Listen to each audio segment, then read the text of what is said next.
عظيما. سبحان ربك رب العزة عما يصفون وسلام على المرسلين والحمد لله رب العالمين.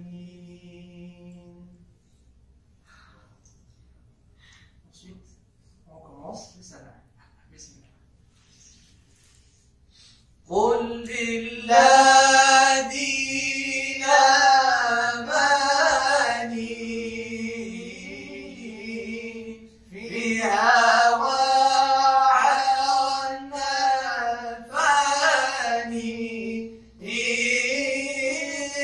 حيث لم يعرف شاني لذاك هو المعذور لا إله إلا الله لا إله إلا الله لا إله إلا الله يفنى العام ويبقى الله لو عرف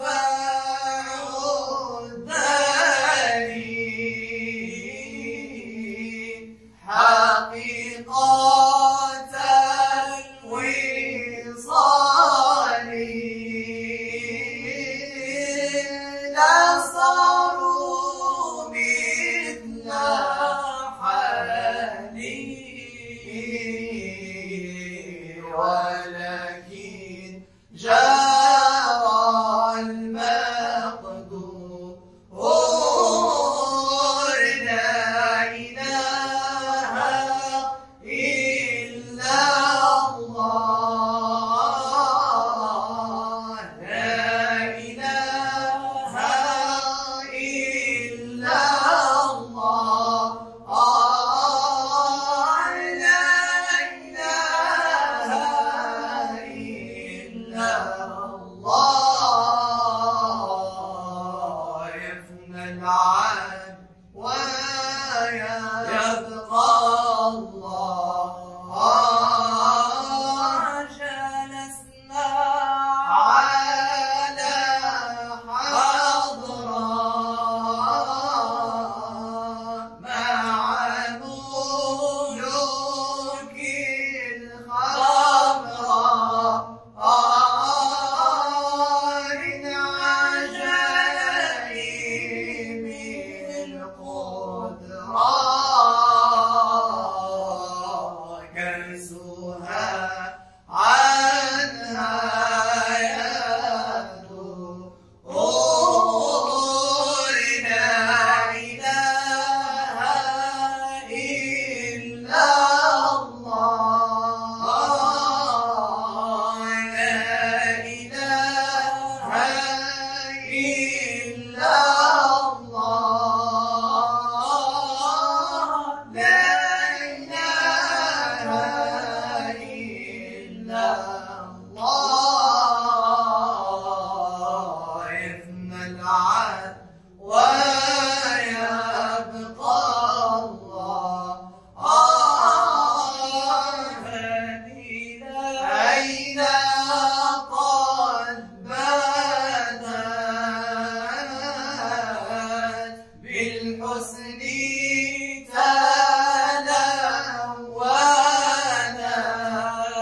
تلونت لبعضها ظهرت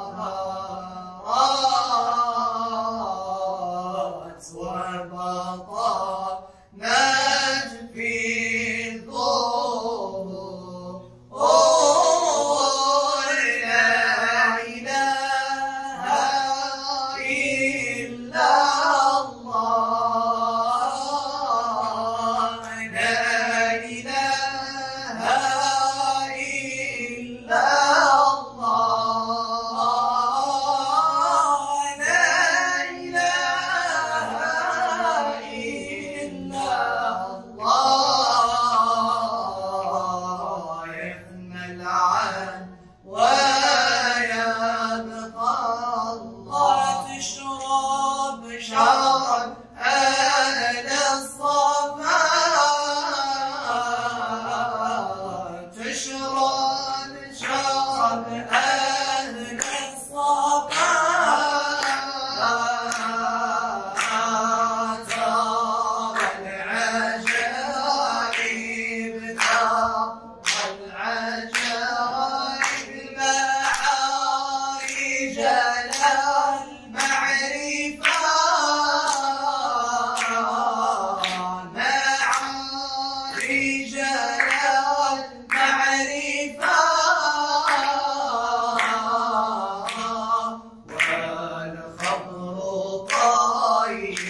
لطيف إنني متوسل بلطفك فالطف بي وقد نزل اللطف بلطفك قلنا يا لطيف وها نحن دخلنا بوصف اللطف وانسدل اللطف ونجونا بلطف الله باللطف إنه لطيف لطيف اللطف دائما اللطف تباركنا باللطف خافية العطاء أنت الذي تشفي وأنت الذي تعفو غثنا غثنا يا لطيف بخلقه إذا نزل القضاء يتبعه اللطف بجاه الإمام المرسلين محمد فلوله عين اللطف ما نزل اللطف عليه صلاة الله ما قال منشدون ألا يا لطيف لك اللطف عليه صلاة الله ما قال قائلون ألا يا لطيف لك اللطف عليه صلاة الله ما قال شاعرون ألا يا لطيف لك اللطف عليه صلاة الله ثم سلامه وما دعا مضطر فأدركه اللطف عليه صلاة الله ثم سلامه وما دعا مضطر فأدركه اللطف عليه صلاة الله ثم سلامه وما دعا مضطر فأدركه اللطف.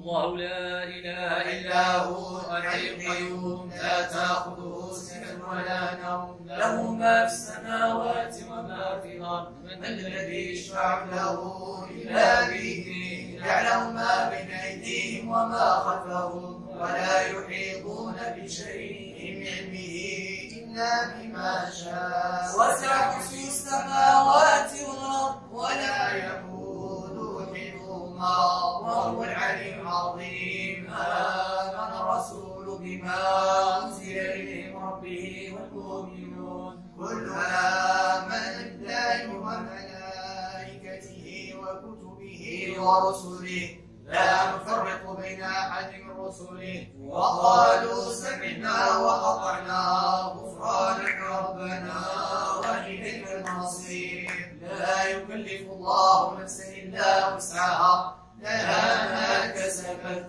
وعليها ما اكتسبت ربنا لا تؤاخذنا إن نسينا أو أخطأنا ربنا ولا تحمل علينا إصرا كما حملته على الذين من قبلنا ربنا ولا تحملنا ما لا طاقة لنا به واعف عنا واغفر لنا وارحمنا أنت مولانا فانصرنا على القوم الكافرين لا إله إلا الله لا إله إلا الله لا إله إلا الله الله يا مولانا لا إله إلا الله لا إله إلا الله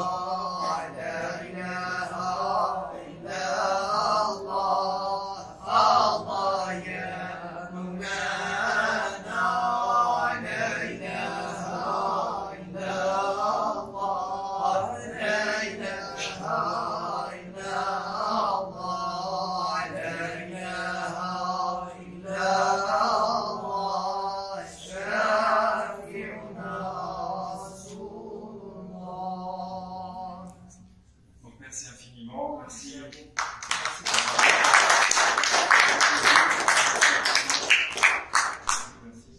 De cette soirée spirituelle, et on n'a fait que parler, exprimer, goûter la spiritualité ce soir. Merci infiniment. Le sourire, la joie, et tout ça se résume finalement dans le terme amour. Amour. Les amoureux ne meurent pas. Celui qui est amoureux de Dieu ne meurt pas. Celui qui est amoureux de la vérité ne meurt jamais. il est perpétuellement, éternellement irrigué, abreuvé par l'amour.